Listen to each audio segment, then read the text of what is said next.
Sa isang bansang puno ng ingay ng politika at kontrobersya, sino ang nagsasabi ng totoo? Sino ang nasa panig ng bayan?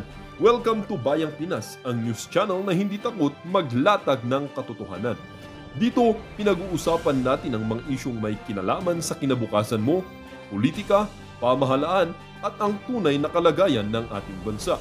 Hindi kami bayad, hindi kami bulag. Sa Bayang Pinas, ang boses ng mamamayan ang tunay na headline. Kaya kung sawang-sawa ka na sa mga baluktot na impormasyon at scripted na kwento, dito ka na. Dito sa Bayang Pinas, tayo ang bantay at boses ng bayan.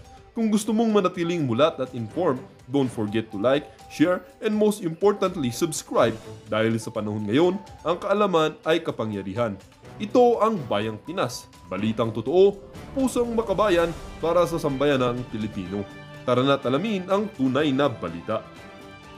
Mga banateros na nasa studio. Nandyan ho yang si Jay Guevara, yang si Coach Oli at yang si Banat Bay. No? Makikibalita ho tayo dahil di umano itong si dating Pangulo Rodrigo Duterte sinugod sa ospital.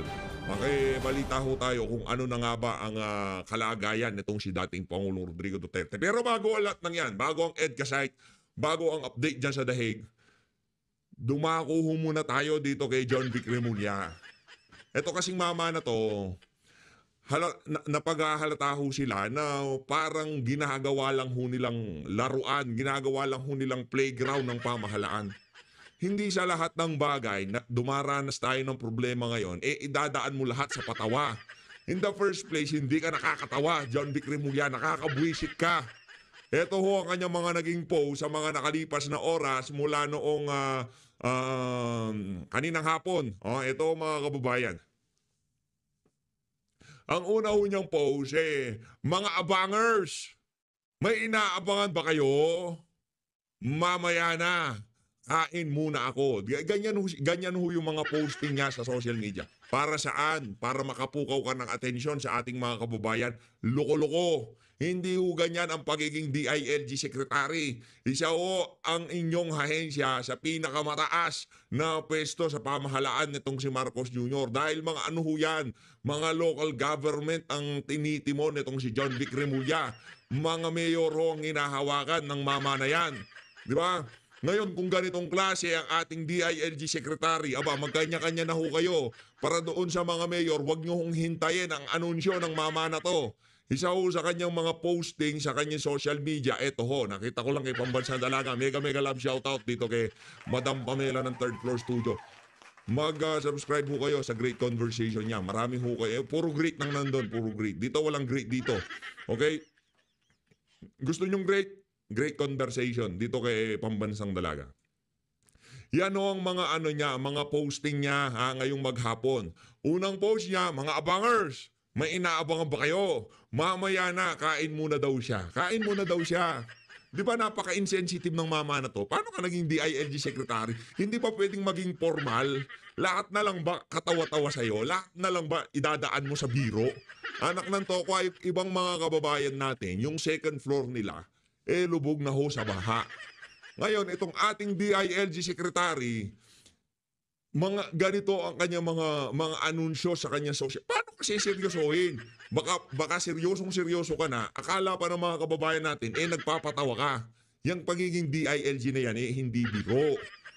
Isa ko kayo sa shot caller, isa ko kayo, pagkawalimbawa na yung amo mo, baka nagpupulburon sa Amerika o kung ano mang pinaggagawa ni Marcos Jr. dyan sa Washington, ikaw ang naiwan dito, isa ka sa mga shot caller, isa ka sa mga pinagbilinan. Tapos, babanatan mo kami ng ganito. Ito pa ho ang kanyang post sa kanyang dito sa DILG. Mismong pa ho ito DILG, Sec John Vic. Ito. Mga abangers. Hindi pa ho siya tapos Hindi pa ho siya tapos. Ito, ayan. Mga abangers. Sarap ng bogchiko. Baliktaran. Mahilig ka rin sa baliktaran. Wag na. Meron na nauna dyan, Brad. Yung si Yorme na nauna dyan. At papakinggan din natin mga banat nitong si Yorme dito sa video na to. Naku, biglang lumabas itong si Kokak. Yan ho ang kompletong video noong mama na taga-tribune na nag-interview sa kanya habang namimigay siya ng timba dyan sa ano. Di natin alam kung anong lugar yan. Yan ang nagpauso sa baliktaran. Ikaw, John Vic, manahimik ka. Hindi bebenta sa amin yung pabalik-baliktaran mo na yan. Kung gusto nyo makinig ng baliktaran, kay Yormi tayo. Kaya mamaya ho, yan ang papakinggan natin. Eto. Ano bang sabi nitong si John Vic? Mga abangers, mas sarap ng bogbogchi ko. Sa kabusugan ko ay nakaidlip ng sandali. Eto na. Ang inaabangan ninyo. Alin?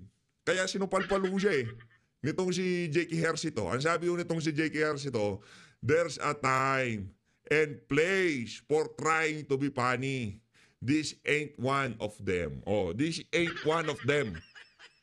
This ain't one of them, John Vic. Hindi to ang isa sa mga yon. Kung gusto mo maging katawa-tawa o kung gusto mo sa bagay, kahit di ka magmukhang magpatawa, mukha ka nakakatawa, John Vic Remulla, dahil ikaw isa ka sa mga hindi namin malaman kung bakit ka nasa pamahalaan, di ba? Wala tayong clue kung sa bagay, mga magkakaibigang bangag nga naman pala. Eto na, punta na ho tayo dito kay Gibo Chodoro King. Sa ating po mga kababayan, ito po i-follow up dun sa pahayag natin kanina. Nagkasundo po si General Bronner at saka si Admiral Paparo batay po sa pag-uusap namin ni Secretary Hegseth at ng ating Pangulo na magdi-deploy po ang Crisis Action Team ng US Indo-PACOM kaalinsabay po ng ating Armed Forces of the Philippines at lahat po ng pangangailangan ng ating mga response efforts ay naka-activate po ang mga EDCA site for relief goods at ang mga activated daw ho ang EDCA site for relief goods. Anong pamimigay nila? Gibo Chodoro, bala? Anak ng tokwa, oo. Ngayon, kung every time na lang na may dumaraang bagyo sa atin at kailangan nating i-activate yan, kailangan pa nating magpunta ng Washington DC, ayoko na dyan. Ayoko na dyan sa EDCA na yan. Tanggalin na natin mga visit na EDCA site na yan. Mga perwisyo yan Libre renta, libre patubig, libre kuryente, libre lahat. Ngayon, pagka merong sakuna, kasi sa kakaba-haba ng panahon na nandyan yung mga EDCA na yan. Kung hindi pa magpunta ng Washington DC itong si Marcos Jr., di pa ma-activate yan? Hindi pa natin mapapakinabangan yan? In the first place, in-advertise nyo sa sambayan ng Pilipino yan for humanitarian purpose, for humanitarian reason. Kaya tayo magtatayo niyan. Kaya natin pahihintulutan yung mga EDCA na yan. Sa kahaba-haba ng panahon, ngayon nyo palang ibibida sa amin kung hindi pa kayo magpunta sa Amerika, mga walang hiya kayo. Pambihira. Pagka nga naman tinamaan ka ng mga bangag. Air assets at iba pang mga assets ng combined Armed Forces of the Philippines at US Indo-PACOM ay gagamitin po. At dahil po ito'y panahon ng tag-ulan, patuloy po itong pag-uugnayan ng dalawang armed force ng Estados Unidos at ng Republika. Brad, hindi panahon ng tagulan. Ang panahon na to ay tinatawag na climate change. Okay? Wala nang rainy season sa Pilipinas. Wala nang monsoon season. Pagka nag-uulan, ang tawag dyan ay climate change. Tandaan nyo ha, mga kababayan. Panahon ng December, malamig. Papasok ang March, April, May, summer season. Hindi. March, April, May. March, April, May, summer season. June, July, August, climate change. Ito sige po, baka hindi siya na-briefing nitong si Bangag. Ng Pilipinas at ang iba pa pong mga kaalyado natin na nasyon upang sa ganon makahatid po ng tulong sa mga nangangailangan at masagip po ang buhay ng mga nangangailangan. So, ako po'y... Brad, kahapon pa merong nangangailangan. Kahapon pa dapat merong sagipin. Anak ng tokwa ngayon pa lang na-activate, nasagip na ho sila. Sabihin mo dun sa mga kanunyong kaibigan, magsiuwi na. Nasagip na ho sila. Pambira, oo. Itong mama na to, ano to eh? Anong tawag sa mga tao doon? Tawag dyan, Maltese, ha? Mga taga Maltese. Di ba? Kung mga Pilipino, tawag Pinoy. Yung mga kaibigan nitong Sigibo, tawag sa kanila, taga mga Maltese. Maltese. Di ba? Di ba, napabalita, meron daw Malta passport yan, di umano. Alam nyo anong tawag doon sa mga taga Malta? Tawag sa kanila, Maltese. Di ba, Gibo? Di ba, Gibo? Once upon a time sa buhay mo, tinawag kang Filipino Maltese. Inatasan ng Pangulo na ibalita po sa inyo na nag-monitor po kami dito, nakipag-coordinate kami kay General Bronner at sa OCD. At Monitor lang na monitor. nag-commit po si Admiral Paparo mismo ng US Indo-PACOM kaya hindi na po siya makikipag-meeting mamaya kung hindi pabalik na po siya sa Hawaii para ma-organize ang combined efforts for kung ano man ang kailangan upang Imagine, pati ikaw, hindi mo alam kung ano kailangan kasi nasa Amerika ka, wala ka sa Pilipinas. Brad! Imagine kung ano ang mga kailangan. Di mo ba alam kung ano yung mga kailangan? Uwi ka dito, lumusong ka sa baha para malaman mo kung ano. Alam mo ano kailangan? Alam mo ano kailangan? Kailangan namin ng flood control. Kailangan namin yung 5,500 flood control na pinagmalaki ng amo mo nung huling SONA. Yun ang kailangan namin. Di namin kailangan yung EDCA. Di namin kailangan yung activate. Kailangan namin gumaganang flood control. Yun ang kailangan namin. Yung rescue and ating relief efforts sa Pilipinas ay tuloy-tuloy po nating magampanan. Marami pong salamat at mag-uulat po tayo kung meron pa mga importanteng mga kailangan ihayag sa inyo po. Thank you. Eto mga kababayan, dumako naman ho tayo dito sa kompletong video. Yung kasi, yung dun sa huling video natin, putol yun eh. Ito talaga yung kompletong video nitong si Lisa na kung saan hindi ho siya nakapalag doon sa reporter ng Tribune. Ha? Ano ho siya, ika nga linampaso ho siya ng reporter ng Tribune. At dito rin ho sa video na to, mamamataan na meron ho siyang kasamang diwata. Nakananto ko ang personal bodyguard nitong si Lisa Araneta Marcos. PNP chief. I mean, personal security niya si Nicolas Torre. Galing ito, panoorin ito, kompletong video, panoorin natin. Okay? Grabe naman yan.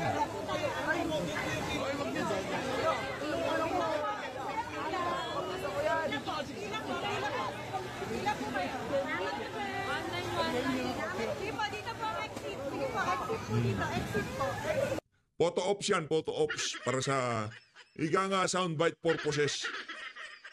Para merong ma-post. Nagpunta siya dyan para makapagpabida, merong jacket na bagong Pilipinas o kung ano mang kabalbalan yan. Pakita siya dyan, bigay-bigay siya ng mga timba-timba. Pagkatapos ng after 2 minutes, aalis na siya. Ganyan ka-plastic ang pamilya Marcos. Panoorin nyo. Gaano ka-plastic si Lisa? Panoorin nyo to.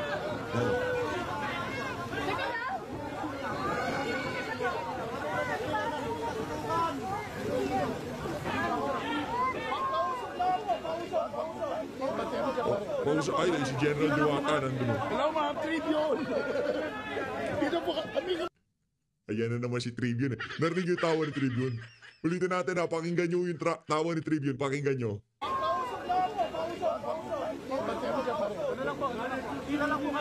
Hello mga Tribune! Dito po kami. Ganda ng tawa niya Nasunugan kami. Hindi, huwag naman. Huwag na meron na kami sa case ko. Kakampi mo kami, mama. Ito pa isa. Kayo kayo dyan sa Tribune Daily Tribune Kakampi pala kayo ni Lisa Napag-ahalata kayo, pinost nyo pa talaga. Kakampi nyo kami, ma'am. Kakampi namin.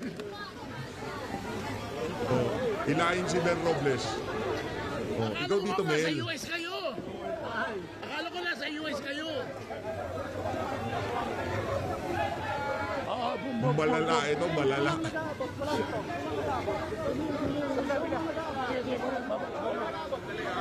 Ang lala mo nito. Oh. Ayan o.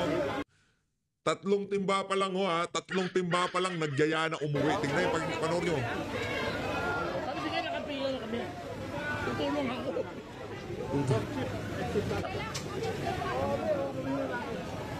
Gerald Torre.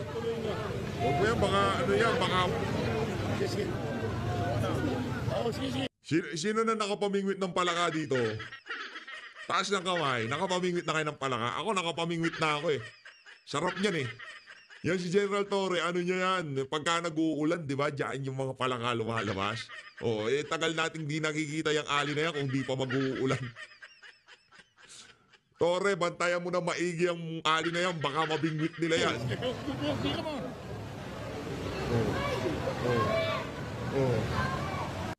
Tatlong timba, sabay sibat. Ganyan ka-plastic ang mga Marcos. Ganyan ka-plastic ang mga Araneta. Yan ho si Lisa Araneta Marcos. Tatlong timba, sabay sibat. Anak ng tokwa.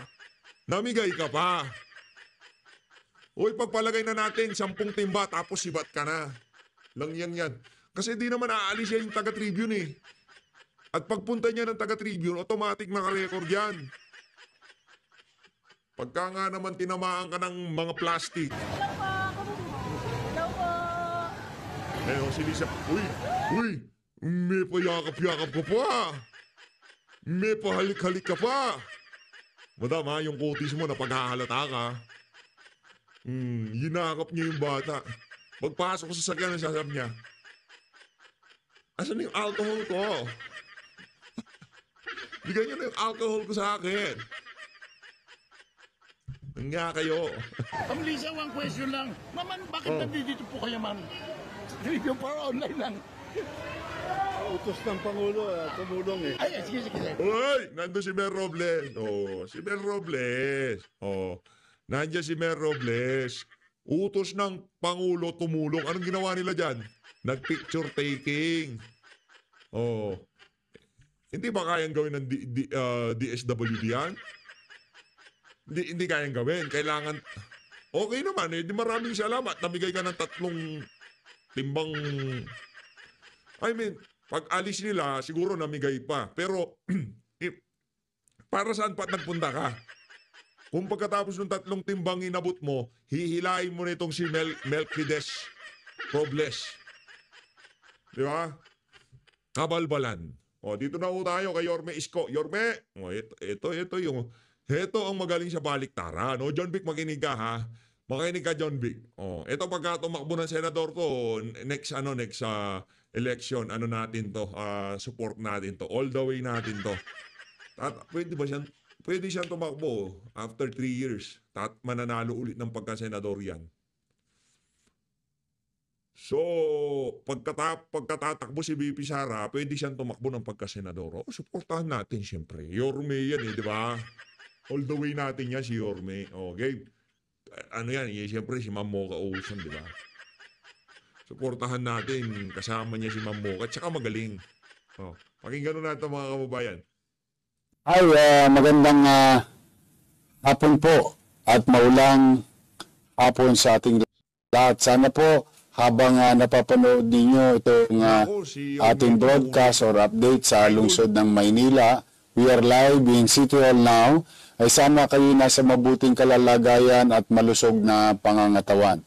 Mahirap po ang ating sitwasyon hindi lamang sa Maynila, kundi I think here in Luzon and particularly in National Capital Region. So muli, sana ay nasa mabuti kayong kalalagayan. Now, thank you for watching. Please, if I'm not asking too much, so that we can reach as many Manileños as possible sa lalong madaling panahon sa mga update nagaganap at magaganap sa ating lungsod. Patuloy po kami mag-update sa inyo sa aming mga social media account, sa personal kong account, at yung bago nating yung sa atin na Manila City Government Facebook page. O baka mamaya pwede niyong ipakita. O, para kung sakaling may update, doon ipopost po namin whether kalsada, baha, evacuation sites, and so on and so forth. For the meantime, pumanatag kayo, may gobyerno sa lungsod ng Maynila. At yan na may bagay na pinagpapasalamat ko rin sa kapwa ko kawani na kukunti pa rin ang tulog nila. We'll do our best. But let me begin with an update. Unang update, no? Sa mga kababayan natin. Sa ngayon po ay patuloy na umuulan. At mukhang lalakas pa ho ang sitwasyon ng ulan. At ito'y mukhang magiging bagyo na. At papangalanan ng bagyong Dante, no? If I'm not mistaken, that's the target name, no? Bagyong Dante. So, una, sa Maynila, maraming may mga sasakyan na nakaparada sa kanilang mga tapat ng bahay. That's the normal scene in the city of Manila. We are an old city, and that's how we are. But I think this information may, no, help you wherein ang SM San Lazaro at SM Manila. Sa kabutihang loob ng SM ay ino-offer po nila ang kanilang mga parking spaces sa atin free of charge overnight. Ulitin ko po, no? At please do share this broadcast.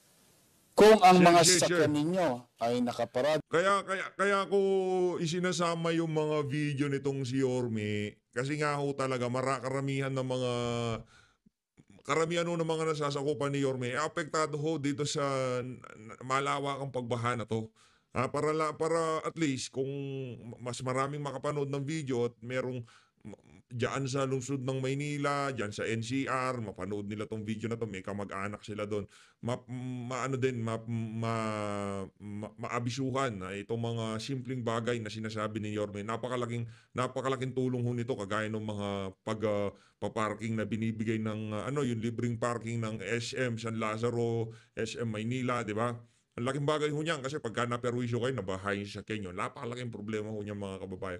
Yung mga maliliit na detalye na yun, napakalaking bagay ho nun sa mga ordinaryong Pilipino. Hindi ho biro ang magpagawa ng nabaha ang sasakyan. Kasi kaya sabihin na natin, okay, may insurance ka, paano naman yung abala, di ba? Yung abala ho yung mahirap doon mantakin nyo, pagpalagay na natin, 1 buwan kayong walang sasakyan, meron kayong hinahatid sundo, pati yung mga anak nyo maapektuhan dahil dyan sa bahan. Mga maliliit na detalye na to, talagang napakalaki ng impact nito sa pamumuhay ng ating mga kababayan. Especially sa mga nasasakupan nitong si Yorme Isko Moreno. Sa kalsada, which hindi dahil nagbibida-bida tong si Yorme, hindi ho. Normal na yun sa kanya. Dati pa. Ganyan ang style ng pamumuno niya. Nung nakikita natin siya na sinisita niya yung mga rider sa daan, yung lumalampas sa pedestrian, normal, hindi yung pag-eepal. Kung yun gagawin ni Bangag yun, pag-eepal yun. Kung yun gagawin ni kung sino man ang yung mga nasa gabinete nitong si Marcos Jr., hindi kasi natural. Pero from the very beginning, ginawa mo na yan, hindi tayo magtataka dyan. At yan ang ginagawa ni Yorme noon pa man. You don't guarantee na kayo ba'y mababa o hindi. Dahil totoo maraming baha sa Maynila, marami rin tuyong lugar sa Maynila. Pero tuloy ang bagyo, kaya unahin ko na itong announcement na to. Alam ko, pinag-ipunan ninyo ang inyong mga motor, pinag-ipunan ninyo ang inyong mga sakyan, yan ang mga bagay na ginagamit nyo sa hanap buhay, gusto nyo yan mapangalagaan. Kunin na natin ang pagkakataon na ito, hanggang alas 9 ng gabi lamang bukas ang parking space sa SM San Lazaro at SM Manila. Free of charge. It was confirmed a few minutes ago by Chief Cesar Chavez na nag-o-offer sa atin ng kagandahang loob ang SM San Lazaro at SM Manila. Bakit pumalaga yun? Dahil sila po ay may mga multi-level parking space. Para itong overnight, hindi na kayo magdadali-dali o matataranta, baka tumaas ang tubig, pumunta na po kayo sa mga parking space available sa SM. Sila po ay tatanggap hanggang alas 9 ng gabi. Yung mga na-stranded naman, they offer free wifi at malugod kayong tatanggapin sa SM San Lazaro at SM Manila. So ulitin natin ha, Nay, Tay, mga atit kuya ko na may mga sakyan, meron tayong overnight free parking sa SM Manila at San Lazaro. Yan ang unang-una. Pangalawa, update lang po. As of 3 p.m. today, we have already 22 evacuation sites. About 876 families evacuated, 3,035 individuals in the city. At patuloy na lalaki itong numerong ito dahil palala pa ho ang sitwasyon. Ano ang kalalagayan nila? Ay through the leadership of Director J. De La Puente ng Manila Social Welfare Development ng City Government at ang buong team ng mga social worker natin sa buong Maynila ay nagtulong-tulong na sila ibigyan ng hot meal, pangalagaan, asikasuhin. At sila rin po ang aming frontline to attend to our evacuees. Now, usaping evacuees, nais ko pong pasalamatan ang ating superintendent, no? Si Superintendent Nerissa ay inoffer ang ating 104 schools on top of our evacuation sites. So ano po ang epekto nitong pinagkaloob sa atin ng SDO?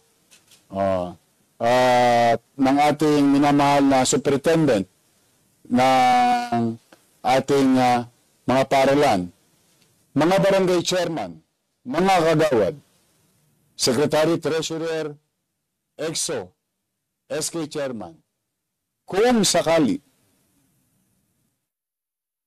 huwag na loobin ng Diyos, nagbaha, umakyat ang tubig sa inyong barangay, maaari na po kayong magtungo, hindi na po sa evacuation site, kundi sa malapit na paralan sa ating mga barangay. Ulitin ko mga barangay chairman, tandaan po, hinihimay-himay ko po, no, yung mga tagubilin ng inyong pamahalang lungsod. Kung kayo ay nearby, the riverside, creekside, at ang barangay niyo ay bahana, at kailangan niyong ilikas ang taong bayan, para hindi na kayo mahirapan, inaalay sa atin, pinapayagan tayong magamit natin ang mga paaralan, elementarya at high school ng lungsod ng Maynila. We have about 104. So we have an instant safekeeping area, dry area for our constituents. So, Galing. pwede ninyo pong magamit yan. At mga barangay chairman, kayo ay makipag-ugnayan na sa mga malalapit ninyong paralan para kung sakaling kailangan ng buksan, ay kausap nyo yung mga taong naitalaga ng pamahalang lungsod na magbabantay ng mga pasilidad o paralang natin dito sa lungsod. Pangatlo, marami sa inyo na-appreciate, nababasa ko po ang inyong comment. Bagamat baha sa Maynila, ay nakita po ninyo na walang inanod na basura sa ating mga baha. Salamat sa inyo, mga barangay chairman, kagawad, secretary, treasurer, DPS, yung atin po, engineering, at Lionel. Bago pa dumating ang bagyo, nahakot natin lahat ang basura sa lungsod ng Maynila. Alam naman natin bulubundukin ang basura sa Maynila. In fact, bago po ko nag-assume, may isang bagyo na kung saan inanod ang mga basura. Nakita po natin yan sa Maynila. But, thank you for your appreciation.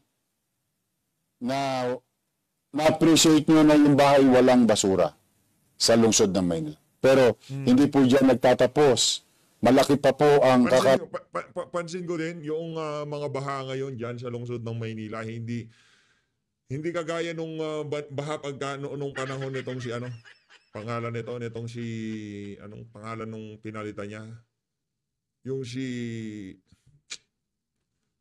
kalimutan ko, comment yung asawa. harapin nating problema sapagkat napatunayan na namin kagabi, no? Kagabi, alas 9 ng gabi hanggang alas 2 ng madaling araw, kung saan ginamit po natin ang DPS, MTPB at Engineering Office kung saan para bungkalin yung mga drainage system at nakita natin na totoo at we are in the right direction, that one of the major cause ng flooding ay ang mga drainage ay barado ng burak.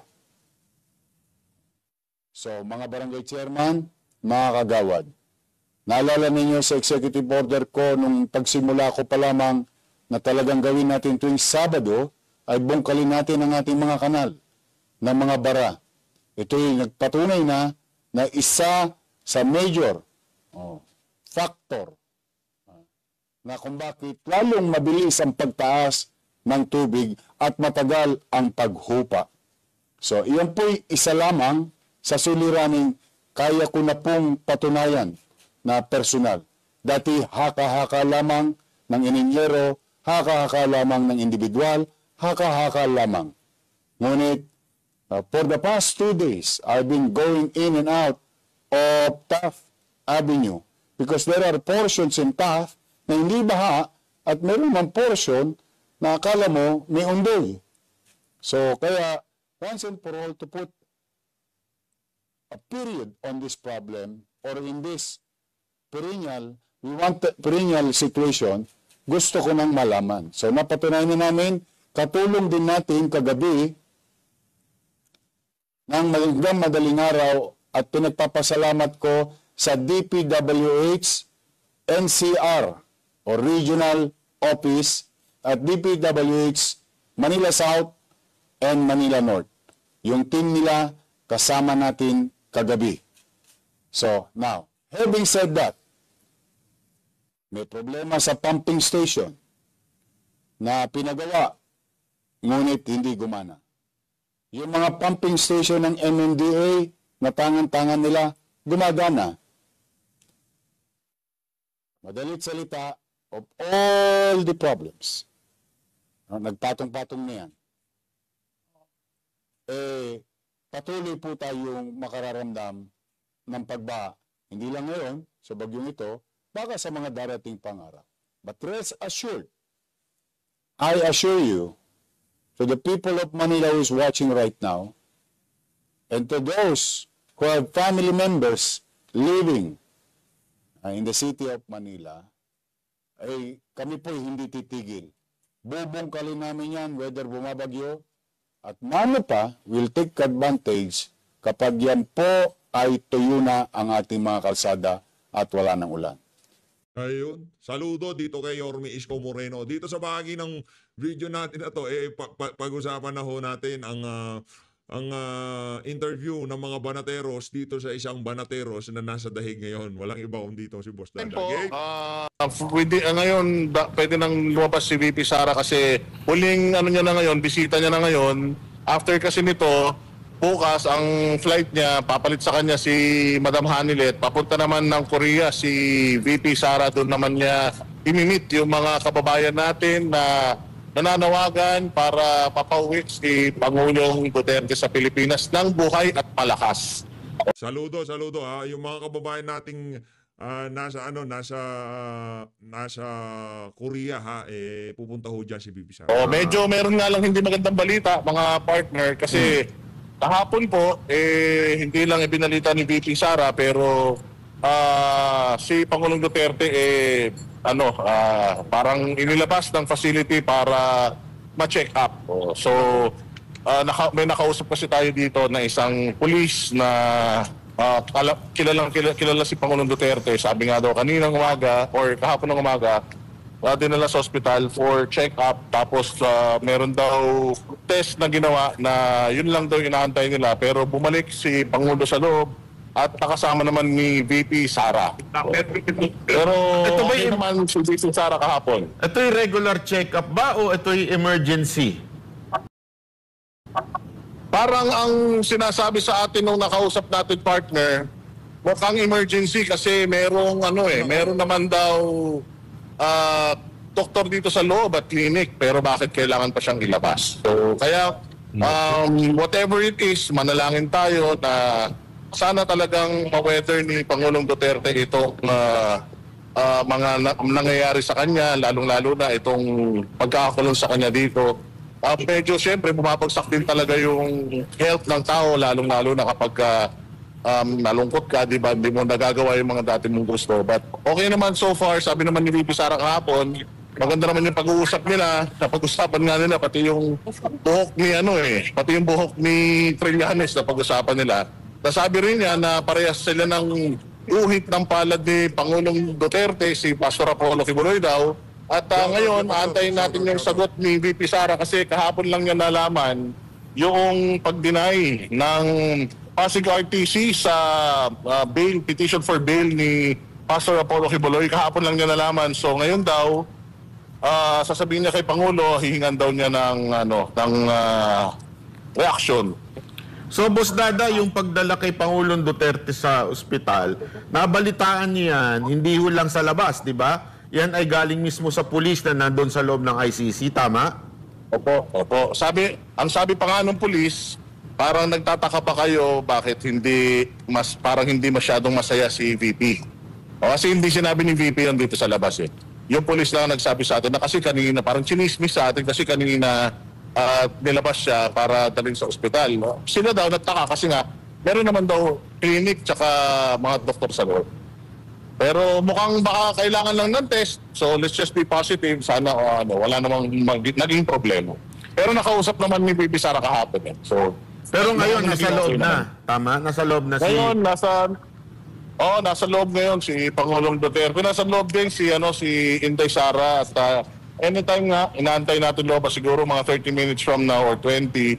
Lalabas siya para harapin ulit sa huling pagkakataon yung mga kababayan natin dito sa Duterte Street dahil nga uwi na siya bukas. So, yung Boss Da? sige. Ay, sige. Ikaw, Jay, may tanong ka? Yung mga gamot ni PRRD, ano na ba? Talagang in-stop na?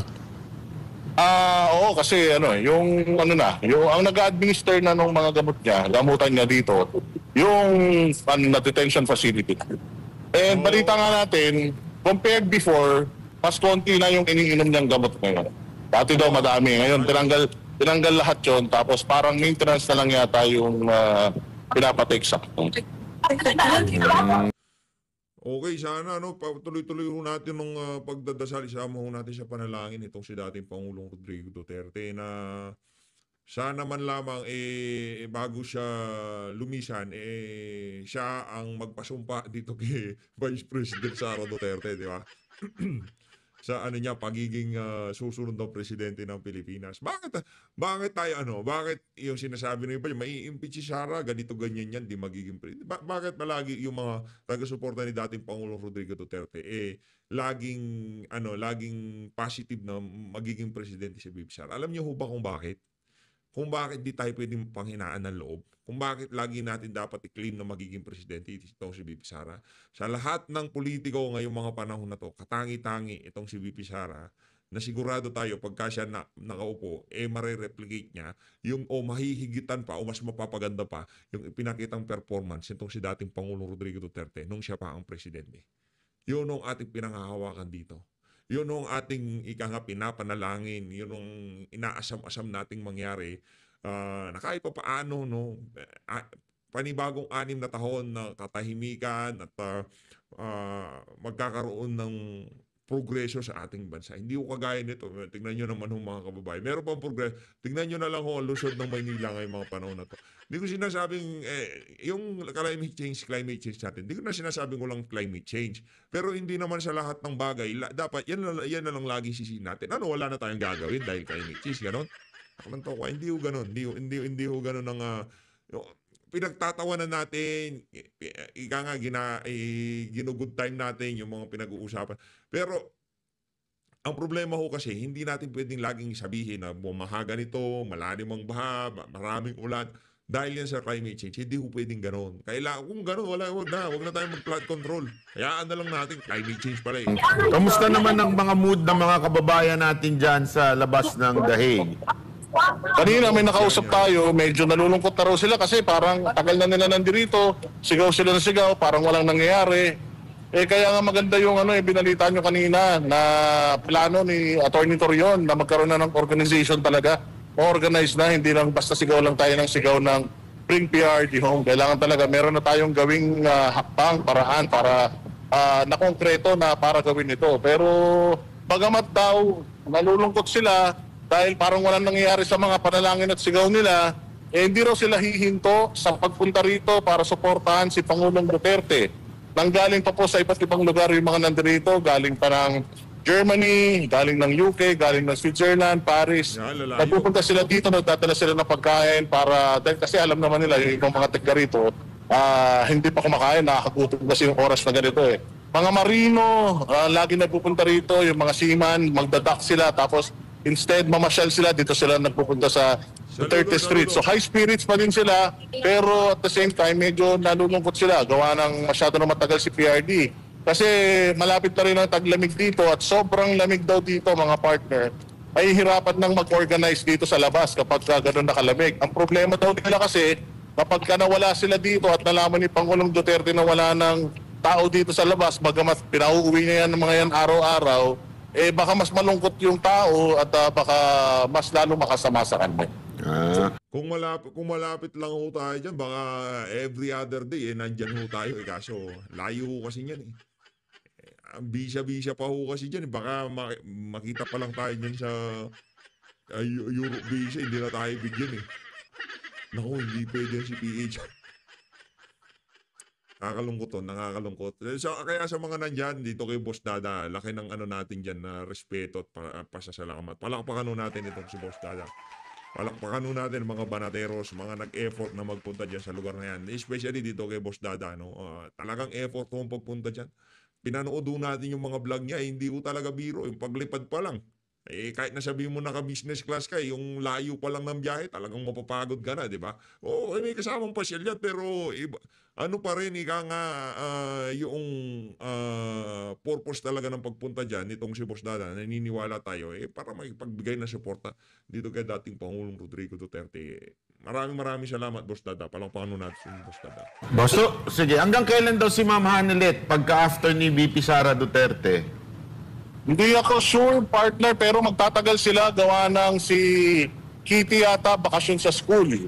So baka magtagal sila siguro kung hindi 2-3 weeks siguro sila dito.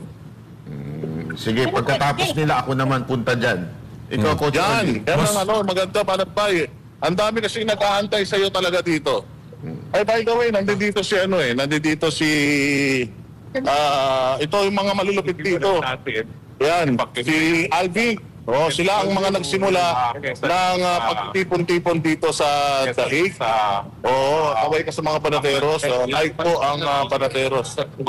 Isa pa yan si Alvin. Palakpakan natin yan si Alvin. Solid din yan, solid. By the way, nagpapasalamat ang panateros sa iyo, Alvin, at sa lahat ng mga Pilipino na nandito. Kasi kayo nagbibigay ng pag-asa kay Pangulong Duterte sa lahat. Kayo magsasawa. Honor po, wala hanggang sa dulo, sir. Invite po sila sa channel mo. Oo, I'm inviting everyone to follow me on my YouTube channel, Alvin Dave Sarzate Official, on my Facebook, Alvin and Tourism, also on TikTok, Alvin and Tourism. Basta may tanong ako.